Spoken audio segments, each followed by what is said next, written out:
संशोधन व प्रशिक्षण संस्था पुणे यांच्या अहवालानुसार माझ्या सोलापूर जिल्ह्यासहित पूर्ण राज्यामध्ये महादेव कोळी, टोकरे कोळी, ढोर कोळी, मल्हार कोळी व पारधी या अनुसूचित जमाती राहतात.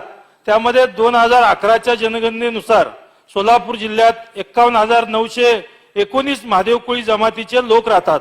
मग नेमके हे आदिवासी खरे आहेत की खोटे?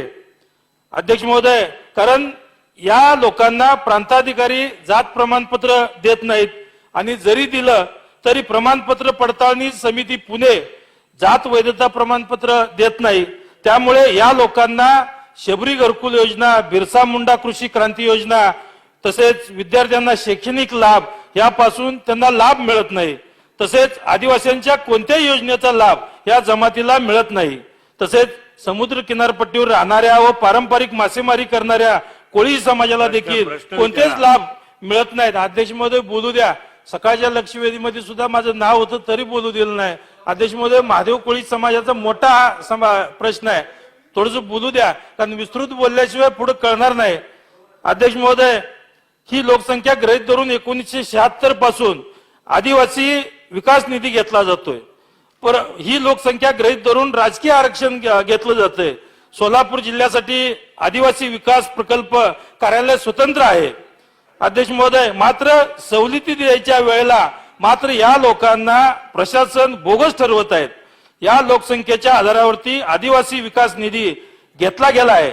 राजकीय आरक्षण आणि आदिवासी विकास निधी घ्यायच्या वेळेला मात्र ही लोकसंख्या गृहीत धरता त्यावेळेला ही लोकसंख्या खरी असते, परंतु अध्यक्ष महोदय लाभ द्यायच्या वेळेला मात्र यांना प्रशासन बोगस समजतं.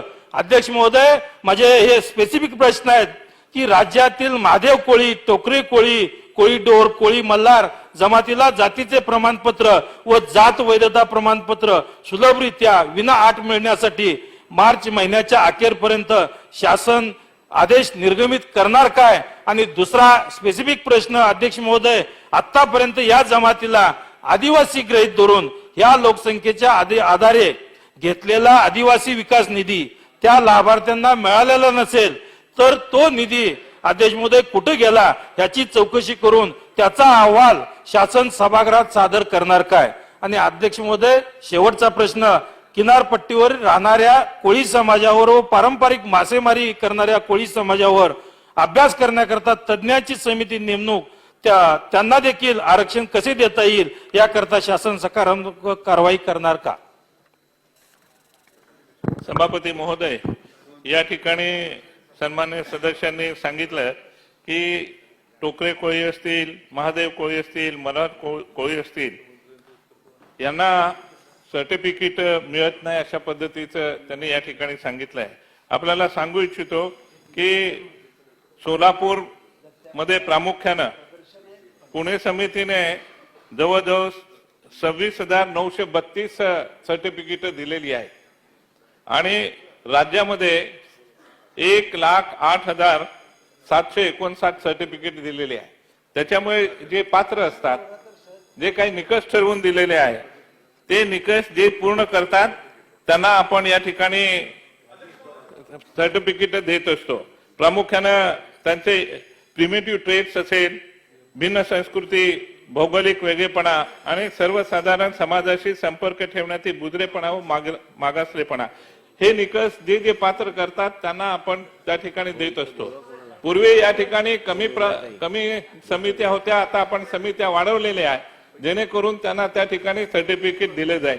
या ठिकाणी सन्मान्य सदस्यांनी सांगितलं की या ठिकाणी वैयक्तिक निधी आहे, ओटीएसपी एरियामध्ये राहतात त्यांना आपण वैयक्तिक निधी देतो, घरं देतो, न्यूक्लियस बजेट मधून वैयक्तिक जितक्या योजना आहे त्या सर्व योजना आपण राबवत असतो. आता त्या ठिकाणी असलेल्या लोकसंख्येच्या प्रमाणामध्ये आपण ठक्कर बाप्पा योजना सुरू केली, त्याच्यामधून जे काही बेसिक कम्युनिटीज त्या ठिकाणी गरज असते ते सुद्धा त्याच्यामधून द्यायला तयार आपण सुरू केलेलं आहे.